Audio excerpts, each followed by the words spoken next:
Toma! Toma essa, James Gunn. É só o começo. Grande momento! Linhagem Geek na área. E aí, galera, tudo beleza? Antes de começar esse vídeo, eu quero dizer que estou triste e feliz ao mesmo tempo. Eita! Por que eu tô triste? Porque é o Superman. Por que eu tô feliz? Porque é o James Gunn. Há 2 meses atrás, a gente lançou um vídeo aqui no canal com o título O Prejuízo de Superman, Entenda. E a gente trouxe aqui todo um cálculo com os números mostrando que Superman daria prejuízo, que o Superman não teria lucro. Muitas pessoas, nossa, vocês estão jogando contra, vocês é isso, não é assim o cálculo, não é assim não, o Superman vai dar lucro. Tudo bem. Momento presente, tá? Momento presente. Eu vou pegar, a gente usou 3 fontes só pra trazer a matéria, tá? Porque agora não é a Linhagem Geek que está falando. Agora quem tá falando é a Forbes, a Variety e o Geekosity, tá? E tem mais. Se você entrar no Twitter, só se fala disso, tá? Então, galera, no vídeo que a gente trouxe, tá? Há 2 meses, nós fizemos um cálculo, tá? O cálculo é nosso, o vídeo a pauta foi nossa, a gente que construiu aquele vídeo. Não existia uma fonte confirmando o fracasso. Só que agora existem fontes e fontes de grandes portais, tá? E há 2 meses atrás, a gente só tinha a confirmação do James Gunn cagando na essência do Superman. Agora tem muito mais coisas vinda por parte do senhor James Gunn, tá? E novamente aqui, eu vou reforçar, vou torcer pra tudo que o James Gunn fizer fracassar, tá? Eu torço pro Superman, eu torço pro Lanterna Verde, eu torço pro Batman, eu amo esses heróis. E esses heróis, eles não são do James Gunn, eles são nossos, tá? Porque se não fosse por nós, pela nossa audiência, por nós consumirmos esses personagens não teriam a popularidade que eles são. E o senhor James Gunn já revelou a sua face. Então, oficialmente, aqui agora, Superman flopa. Então, galera, como o Gabriel falou, a gente trouxe algumas contas, né? E é pra deixar bem claro que a gente aqui da Linhagem, a gente não quer que a nossa torcida se torne a realidade. É muita diferença do pessoal revolucionário lacrador, né? Eles querem que... eles maqueiam a realidade porque eles querem que aquilo que eles gostariam que fosse a realidade. Essa é a diferença. E pra mim é indiferente o Superman, ele ser bom, ser ruim. Aqui a gente vai dar a nossa opinião, certo? Por exemplo, Barbie, a gente acha o filme um dos filmes mais lacradores de todos os tempos, mas ele deu bilhão. É considerado sucesso, né? Agora, o Superman, ele não foi uma unanimidade, né? Porque você pode ser sucesso e não ser unanimidade. Isso acontece. Principalmente hoje, tá tudo muito politizado. Hoje é quase impossível ter uma unanimidade, né? O Demon Slayer não é unanimidade. É um sucesso arrebatador, mas não é uma unanimidade. Então, assim, esse Superman, ele, assim, dá pra você perceber, e a gente tá nesse meio já há uns 5 anos, deu pra perceber que ele não foi sucesso. Quando a gente já acompanhou vários sucessos aqui. A Barbie, Oppenheimer, Deadpool, Wolverine, o Homem-Aranha 3, o Top Gun Maverick. Quando o negócio é sucesso de verdade, ele fica rendendo pauta uns 3 meses. O Superman morreu rápido. O Quarteto Fantástico, apesar da gente ter gostado, morreu rápido. Cai muito. Até hoje a gente tá falando de Demon Slayer. Demon Slayer estreou em julho no Japão, entendeu? A gente tem a possibilidade do Oscar, do Demon Slayer. A gente tem a quebra da bilheteria, 650 milhões. A gente tem a possibilidade da abertura da China, que pode alçar o Demon Slayer até passar o Jurassic Park. Entendeu? Então, quando o negócio é fenômeno, é sucesso, ele dura a pauta. O Superman morreu rapidinho. E quem fez questão que isso fosse dessa forma, a responsabilidade, é claro, que é do James Gunn. Assim como a gente responsabiliza todos os outros diretores que fracassam em títulos fortes. Nós teremos agora o Homem-Aranha, Vingadores e Vingadores, os irmãos Russo. Se não chegar num patamar que a gente espera, aí vai ter o fracasso. Não porque a gente quer que fracasse, mas existe as contas.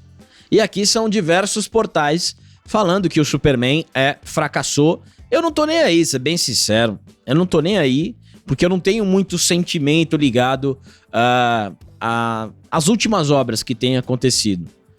Porque pra mim falta muito capricho. É muita vontade de ser protagonista, de ser polêmico, de ser lacrador, de ser político. Isso já tá enchendo o saco, já encheu. Então, toda vez que a gente vem falar da DC, da Marvel, a gente entra nessas pautas. Só que o grande público, ele não quer saber disso, ele quer ver um bom filme. Aí tem aquele cara que espera a linhagem geek falar, o Heróis e Mais, o Giga, o Carlão, o Omelete, o Piuí e outros diversos canais.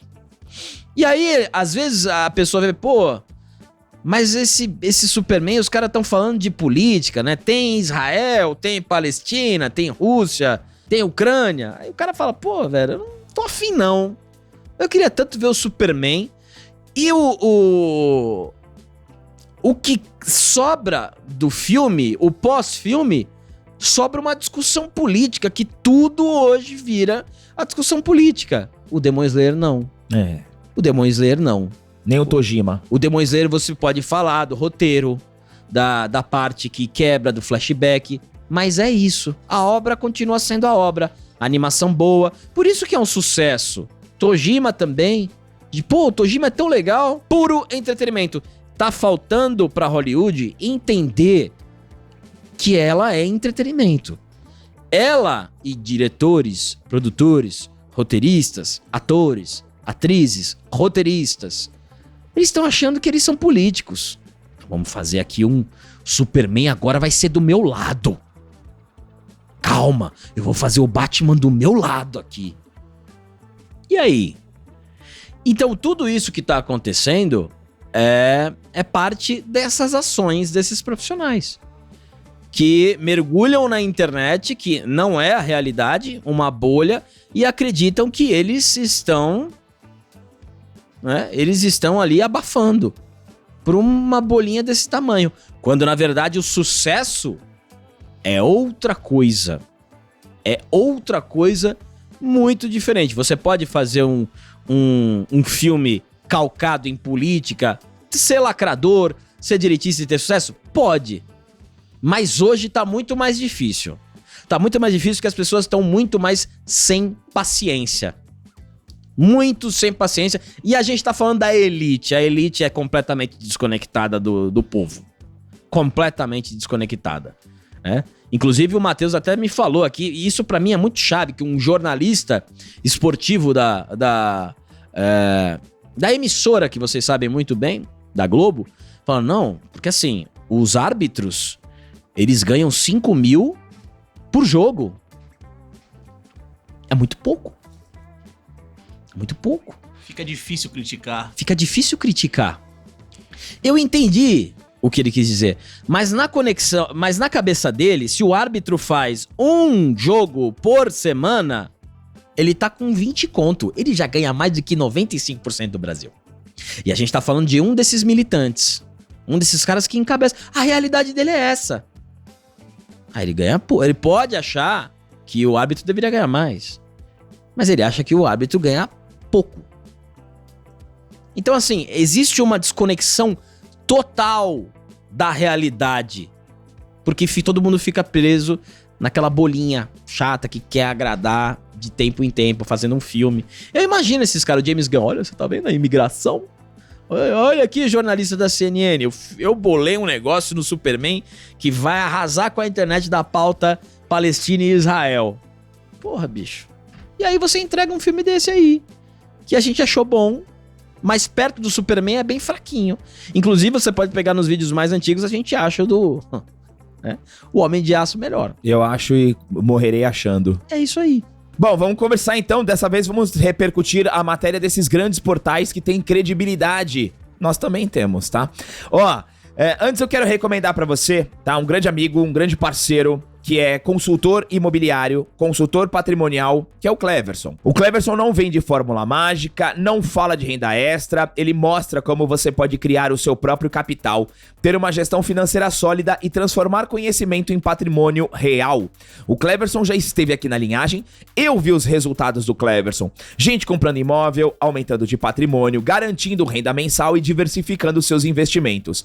Se você ainda não conhece o Cleverson, chama ele, dá o seu primeiro passo, aponta a câmera do seu celular para este QR Code aqui na tela ou no link na descrição. A consultoria do Cleverson é gratuita. Eu tenho certeza que ele vai poder te ajudar. Vamos lá, galera, vamos lá. Vamos fazer uma linha do tempo rapidinho antes de trazer a matéria aqui, ó. Como tudo começou, tá? Porque até aquele exato momento, eu nunca vou me esquecer. Porque, novamente, não existiu um outro canal que construiu um hype tão grande e tão bonito pro Superman quanto a Linhagem Geek, tá? E eu tenho muito orgulho disso, porque afinal estamos falando do Superman, que é um dos meus heróis preferidos. Só que um dia, um mísero dia, one fucking day, antes do lançamento do filme, o que o James Gunn fala? O Superman é um imigrante. No auge da treta dos imigrantes do Donald Trump. Começou aí. Veio o filme. Toda essa abordagem. Extinção da figura messiânica. Jor-El pedindo pro Kal-El ser um conquistador. Povoar. Dominar. Formar um harém. Aí depois James Gunn vem e fala, não, né, coloca lá a mensagenzinha no GC que o Lex Luthor corrompeu a mensagem. Depois ele fala, não é isso mesmo. A origem do Superman é essa, os pais biológicos dele são ruins, são ditadores, são tiranos. Depois vem o quê? Pacificador. Pacificador é inserido no cânone. Misteriosamente nasce um Superman 2, que não estava programado. Aí vem, né? Nossa, é por causa do sucesso. Será mesmo que é por causa do sucesso? E aí James Gunn fala, você precisa assistir o Pacificador para entender o Homem do Amanhã. E aí, lacradas e mais lacradas nojentas no Pacificador, baixas, militantes. E pra concluir, o James Gunn responde o post do Instagram do brasileiro e apagou a sua resposta. E agora a gente vai falar desse fracasso do Superman. E hoje, galera, no Esquadrão Nerdola, a gente vai conversar sobre o último episódio do Pacificador, o Pacifica-Lixo, né? Que é uma grande alegria terminar Graças essa a Deus. série. Nossa. Uma grande alegria. E vamos lá. O que era pra ser o grande renascimento do herói mais icônico dos quadrinhos acabou se tornando um problema bilionário para o estúdio. Segundo Forbes, Variety, Geekosity, entre outros, o filme Superman de James Gunn custou 350 milhões de dólares, somando 225 milhões de produção e 125 milhões de marketing. E ainda não gerou lucro, mesmo após a sua estreia mundial e lançamento no streaming. Ou seja, já está contando o lançamento no streaming. De acordo com a Forbes, o desempenho financeiro está bem abaixo do esperado. Aspas, considerando que os filmes geralmente dividem as suas vendas de ingressos em 50-50 com donos do cinema, isso significa que o lucro líquido do Superman nos cinemas equivale a aproximadamente 308 milhões de dólares. A publicação ainda ressalta que o número é anterior à dedução de outros custos, como royalties, participações de elenco e despesas pós-lançamento. Aspas, considerando os 308 milhões Antes dos custos, o valor líquido de Superman fica abaixo de 350 milhões de dólares que a Warner gastou em produção e marketing. Esses números confirmam que os insiders já haviam antecipado, e a linhagem geek também, que o filme seria um dos maiores riscos financeiros da nova fase do estúdio. Com o investimento total, Superman precisaria ter arrecadado ao menos 875 milhões globalmente, apenas para empatar, valor que ficou bem distante da realidade. Isso aqui é a matéria da Forbes. Há 2 meses, a linhagem geek trouxe exatamente esse número. Há 2 meses. Ponto pra nós. E aí, hein? 875 milhões precisava o Superman. Ele fez 620. Ficou bem abaixo. Ficou bom, bem, mas assim... E aí que tá, né? O James Gunn, o Gabriel falou, um dia antes ele lançou um negócio do imigrante. Aí você tem todas as pautas políticas e vamos lá. Você discutir, independente do que o James Gunn... Vamos tentar ali, o que ele escreveu respondeu o brasileiro. Não é pra você ficar discutindo o nazismo com uma obra do Superman, né, meu querido? Não é, né, pô? E ainda tem de novo, ali no Pacificador. Chato, meu. Chato, já teve na primeira temporada do Pacificador. Então não é pra você ficar discutindo nazismo numa obra do Superman, cara. Se você fizesse ali o... Qual que é o nome? Entre a Foice e o Martelo. Tudo bem, você geraria essa discussão. Mas não tem nada a ver você, num filme de HQ, ficar discutindo essas coisas. É um risco muito grande. Eu jamais correria um risco desse. E pra mim é muito claro que o que aconteceu, e eu até discuti aqui com o Carlão, que mudou o plano porque o James Gunn não chegou no número. E era o Superman. Ele não pode culpar ninguém, o James Gunn. Só ele. Porque ele tinha o personagem... Ele escreveu o roteiro, ele tinha o time dele e ele fez o filme. Então não há ninguém pra culpar. E ele tava em alta. Ele tinha feito um bom Guardiões da Galáxia 3. Estava em alta. A gente tá otimista, pô. Com o James Gunn. Então, não tem quem culpar. Deu prejuízo porque o James Gunn não fez um filme digno do Superman como todos esperavam. Muitas pessoas assistiram no streaming e não gostou do filme. O Emílio chegou, pô, esse Superman é uma bomba, hein? As pessoas que viram no streaming e falaram, meu, esse Superman aí, o Superman estranho. O James Gunn não conseguiu. E agora, pra mim, teve uma reunião e o James Gunn passa a perder alguns poderes, inclusive na organização do universo compartilhado. Que teremos o Superman 2 e o Batman, que a gente não sabe ainda o que vai acontecer. Agora, o ano que vem é um péssimo ano pra DC, porque tem Cara de Barro e Supergirl. Se a gente já teve um James Gunn altamente militante em todos esses produtos, imagina na Supergirl. E você vai concorrer com o Homem-Aranha e o Vingadores, da Marvel. Já acabou o ano da DC. Então, assim, eu acho que eles fizeram esse cálculo. Precisa entender como é que vai ser o filme da Supergirl. Mesmo assim, eu torço pros filmes serem bons. Porque afinal, eu tô indo assistir. E a gente paga pra assistir os filmes. Então a gente torce pra ter um filme bom. Ninguém torce pra ter um filme e assistir, perder tempo, uma coisa podre. Agora, a vida do James Gunn vai ser bem difícil a partir do ano que vem da Supergirl. Se essa Supergirl não surpreender em qualidade crítica ou em número, porque crítica... Nossa crítica dos portais, é a mesma coisa.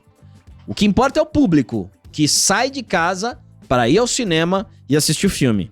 Então, o James Gunn, ele tá numa linha bem perigosa aí no comando da DC. Ó, galera, o site Geekosity observou que as divisões políticas se tornaram um dos fatores de maior tensão e um dos responsáveis pelo péssimo desempenho do Superman. E agora, hein? Abre aspas. Os fãs têm criticado o tom e as mensagens políticas em Creature Commandos, Pacificador e Superman, acusando Gunn de empurrar a sua própria agenda. Só 3 obras, hein, pra começar. E outra, já é uma agenda que todo mundo já tá cansado de saber, né? A gente sabe que o woke, ele é especialista em destruir as obras. Pô, em 2025, você ainda vem com essa? É triste, hein? O cenário é ainda mais instável nos bastidores, já que a Warner, proprietária da DC, está em processo de fusão com a Paramount, Skydance ou Netflix, apontadas como potenciais compradoras. Essa indefinição, segundo insiders, tem levado Gunn a acelerar a produção do Homem do Amanhã, sequência direta de Superman prevista para 9 de julho de 2027. Fonte ligada ao estúdio declarou ao site, aspas, James Gunn está apressando Superman 2 por medo de que a nova gestão cancele o DCU. E agora? Eu novamente. E o pai, hein, que falou exatamente isso aqui, hein? Tá com medo. Eu falei exatamente isso. James Gunn tá com medo. Eu falei exatamente isso do Esquadrão. Nossa, mas assim, eu ganhei a discussão. Inclusive, eu vou falar lá durante o Esquadrão pro Carlão olhar pra câmera e falar que eu ganhei. Assim, mas isso era óbvio. Não deu resultado e mudou o plano. Acabou. É igual técnico de futebol. Ó, o cara joga com o mesmo time 2 vezes, aí não tem resultado. O presidente do clube fala: você vai mudar o time, cara. O time não tá ganhando. Você vai mudar. A gente não tem tempo, o campeonato tá rolando. E pode ser que o barco do hype dos filmes de super-herói, eles podem estar indo à deriva. Porque caiu bastante o hype e o interesse, porque tivemos muito, e estamos há 25 anos nisso aí, de filme de super-herói. A não ser que alguém aí isoladamente faça um filme, sempre tem. Mas tá desgastando sim. O nicho tá voltando. Quem tá assistindo é mais a galera do quadrinho. A Marvel furou a bolha total ali no Vingadores por qualidade e mérito. E também depois fez questão de desfurar, né? Fez questão de destruir tudo. Então assim, é muito claro o que tá acontecendo. Muitas mudanças. E precisa ver se ele vai continuar, viu? Saber se ele vai continuar. Ou ele pode pedir o boné. Isso tudo, mais uma vez, a gente vê a DC nessa zona que a gente tá acostumado com o Snyder. E com o Santos também. Peggy Santos, Com uma perda estimada em 42 milhões de dólares, Superman representa o primeiro grande tropeço da nova DC sob o comando de James Gunn. E nem começou. Ainda que o diretor tente transformar o fracasso em aprendizado para o futuro, que devido à sua arrogância não parece ser o caso, a recepção morna e a instabilidade corporativa da Warner podem colocar em risco todo o planejamento de longo prazo do universo compartilhado e por fim ao recém-nascido DCU. Como resume a Forbes, a matemática não mente, abre aspas, mesmo antes de incluir os custos adicionais, o lucro líquido do Superman está bem abaixo do que a Warner gastou, o que torna oficialmente um fracasso de bilheteria. Toma! E aí, James Gunn? E aí? Lembra quando a gente trouxe algumas notícias que... Falei assim, meu, tá uma forçação de que esse Superman tá um sucesso. E a gente sabe como é que é a mídia. Quando força um negócio... Não, porque isso aqui está um sucesso, tá? Sabe aquele negócio que... Aquele desenho de criança que tá podre. E a criança, pô, isso aqui... Você não achou legal? Eu falei assim, não. Aí você fica assim... Tá legal, né? Mesma coisa que aconteceu com o Superman. Estavam forçando a barra pra pintar o Superman de sucesso... Mas não foi. Uma palavrinha pra você, James Gunn. Bem feito. Contém ironia. Obrigado a todos vocês que chegaram até aqui. Deem um triplo C, se inscrevam no canal e até o próximo vídeo.